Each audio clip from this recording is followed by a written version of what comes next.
Ah! No way. Look at this thing. Let's see this thing. Woo! This thing is my thigh.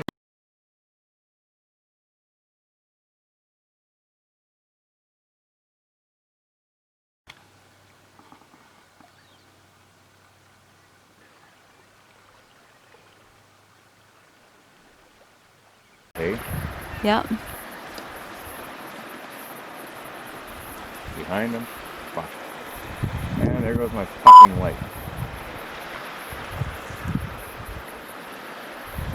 Give it literally a few seconds, it'll come back. Going. Okay. Here it comes. Awesome. Oh, big fish. Big female. Big, humongous female. Humongous female. I'm going down, down, down, down, down. Please, God, go down. Please, God, go down. So here we go. Yes. Come on, bro. Not that far down, though.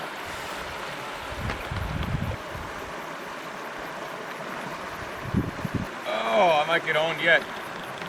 I might get owned yet.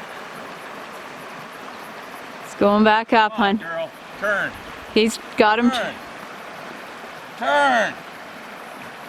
Turn. That's that log. You're getting her. She's coming down. I know, but... Oh, come on, girl. It's huge. Yep. Come on. Woo! I might get ass kicked yet.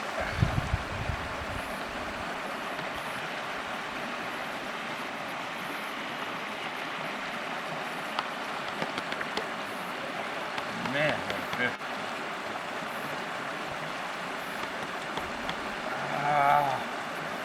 Come is, but she's thick as my thigh. A lot left in her yet.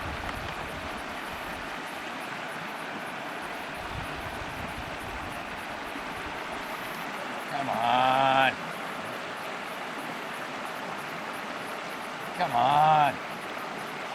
Wow. Come on.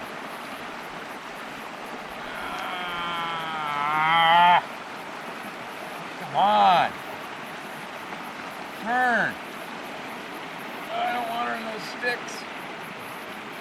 Not in those sticks, please. She's trying to go there too.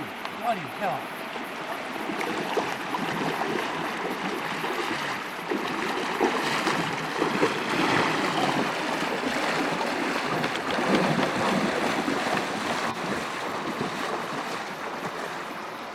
Here. Okay. Get tennis racket. Fuck. Okay. You ready for this? Sure am, hun. Oh, yeah! Woo-hoo-hoo! Woo-hoo-hoo! Oh, I can't lift it. Ah, No way. look at this thing. Let's see this thing. Woo! This thing is my thigh. Hi everyone, Dave and Amelia Jansen here with Jansen Fly Fishing. Now that was truly a fish of a lifetime for a lot of different reasons. Well, and the beauty of it, was that it was so unexpected. You know, when we go fishing, we're not always, well, actually we're rarely looking for big fish. We just want to go fishing. We want to find cool stuff.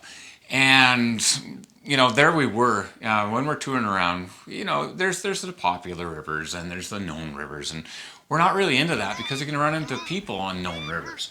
So we're always exploring, and it got intriguing because there's different areas, you know, when you're looking on Google Earth, and that's where I'm trying to go here, is in looking at Google Earth, there's really cool looking little areas, and you go, hey, I want to go and fish that.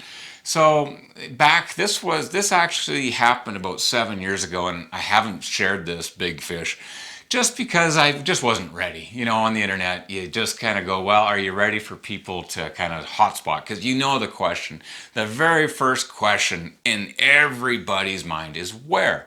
Not, hey, that was cool or whatever. It's always the where, right? The where, yeah. So the cool part about this was, this wasn't about the where. This was just about, hey, that looks really cool on Google Earth. Wow. And I got onto Google Earth and I was like, okay, so this is how you get there. And Then I found on Google this old Department of Conservation pamphlet, and it was like from the 70s, and it was this chicken scratch of, black and white photography, a couple of images, and it just described how they went paddling down and paddled, down this creek to the mouth and then back up, and they described it a river laden with 2 to 5 pound brown trout, and I thought, okay, we've run into that before. Let's go check it out. And so there we were. We go down get into there, and we've got our 4-weight Helios mid flex 9-foot rods, Which is perfect for 2 to 5 pound browns. Yeah, what we found was quite a bit different. It was not, heaps of them by any stretch of the imagination. There was quite a few fish, but not heaps. Yeah, there was quite a few fish, but not heaps. And the lighting really played with us that day as well, hey? It was in and out. It wasn't consistent for us. Sighting was a little bit frustrating.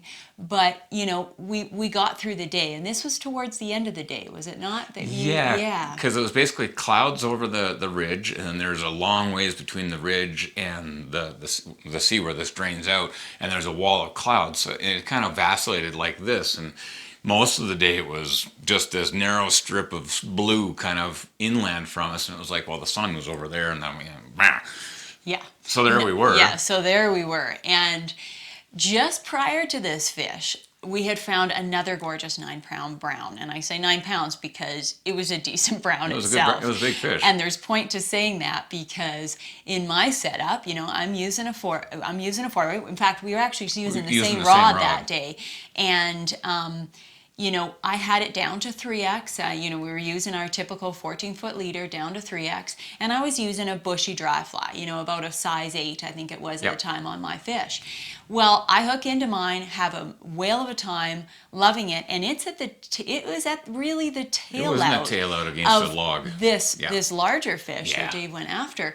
And of course, I fight this fish. I managed to keep it downstream in the taillight, and then you really horsed it down into the riffle. I really horsed it down because we hadn't, as far as I recall, we hadn't seen your big fish as yet. Hadn't seen it. It rose once against the bank over here. There you go. I was like, what was that? Which is what instigated me to really try to keep my fish away, and I managed to, which was great. Yeah. But I fought that fish, and I know I fought it through a bit of gravel and whatnot. Oh, it rubbed off this and that. Yeah, so that leads into Dave, when you went for your fish, the setup was the same. It was the same setup. So I never checked the tippet. I never checked the leader. It didn't even check the fly. I was like, okay, I'm honing in on that fish. Yes. And the intensity of the moment actually leading into the casting wasn't so much that it was a big fish. All I could see was a kind of a smudge. It was like I knew the fish was there, and yet from my vantage, the bush was over here and it was wide open over here, and you've got all this reflection upstream on the upstream that way, and I couldn't see. All I could see was this smudge. So it was like nah. And eventually the sun came out, and as soon as that sunlight came out, and you hear me on the video, I'm going. Yeah. And it was like I was stopping short of I'm going right now. I knew you were intense, and it was a necessary thing. Yeah. You had to go. You had to use the sunlight to your advantage. Yep. Get that cast out, and then you see that fish come up and take it. Yeah. As soon as I hooked up, as soon as that thing came, it was like, oh shit, that's a big fish. And I just can't describe the feeling of when you set. And it's just thump, and it's like a thump that you've never felt before. Oh, yeah. And it was one of these fish where it was going to go where it wanted to go. That whole time I was fighting that fish, I just remember feeling it in the cork of the rod, and it was like, yeah, this is not going to go well. It was like I could have just lowered the rod and just kind of reeled with the reel and just tow truck it in, because that's what was going to happen. But it wasn't for the first few minutes of the fight, and I don't know if it took more than 8 or 10 minutes to land the thing, but it was an intense 10 minutes of time, like John Gierach's book, standing in a river waving a stick. No, this is standing in a river yelling at a fish. Yeah. Come on! And I still to this day feel like 7 years later, and I'm still tight. Like, look at that. I'm still, in the moment, and you're just cranking on it, and it's this way and it's that way, and I've got the log where your fish was over here, and I've got submerged sticks there, and I've got an island upstream, and it's like, oh God, just no. Yeah, you know there's all these sort of danger spots of where that fish goes, it's gone if it goes there. So you're doing everything you can to steer it away. With leader and tippet, that like I was just alluding to. Yeah.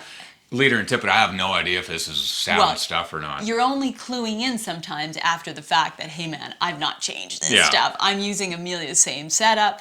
So yeah, you're doing a Hail Mary at that point. I'm finally able to pause it, and I thought I was holding it in the tail out, and then it just kind of decided to swim upstream on me. I was like, I couldn't hold it, and I had to run upstream so that my raised rod angle would increase the angle down so I could get over top of some of the logs he was going into. And I finally was able to turn it. Like, there's that point where you pause it and you fold it. Well, I didn't fold it. It was just a pause and pull. And I was like, okay, I don't have the net. So I yelled at you to get me the net. So I throw you that net, and oh man. So quite often we've done this lots. We throw the net to each other, and hey, we catch it. That's great.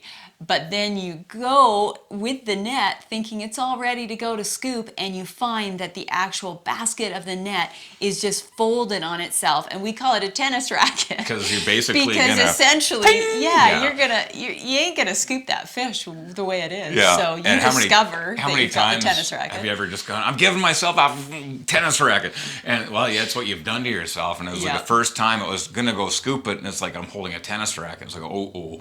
So I had to, you got to flip it, pause it, flip it, and, then try to get the fish horse back in. And and that's, as soon as that thing came into that net, and it's just like, when I got it out of the net, that tail was here, and the body was here. And, I didn't measure on stream, but I figured after somewhere about the 42-inch plus or minus inch range, just based on that. Oh yeah. And it just crushed the scale on the handle. Yeah, which is why we couldn't actually get an accurate reading, because it just flattened it out, right? Yeah. It's minimum 16. It could have been 20.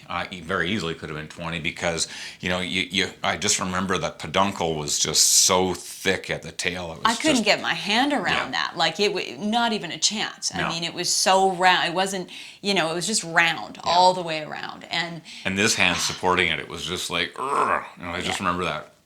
God, and trying to hold it for any couple seconds, it's like, now. Yeah, just amazing fish. I mean, the intensity of that and the excitement of that moment, even before you landed that fish. I mean, it was palpable in the air for both of us. But that's what magic is in fly fishing. It's the unexpected. It's not targeting a known river for big fish. It's just going and having a go. And if you can find a piece of water, a creek that you connect with, that you love the style of, and you love the species and how it's going, and something magical happens, it just stays that way. And it's funny because we've only ever fished that creek twice. You'd think, well, why wouldn't you keep going? Because magic happened. Mm-hmm. And I would rather, like the South Island, New Zealand, there's 3, 4, 5, 6 lifetimes worth of fishing to be done. Well, we had that magic. Why don't you go and just... You sometimes rarely repeat that magic. You don't repeat magic. Yeah, it's worth the exploration, as Dave said.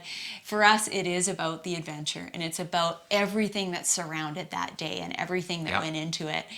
And just an incredible moment. So thanks so much, guys, for watching. We do appreciate it when you send us a comment. Do send us a like to this video, and please subscribe to our YouTube channel.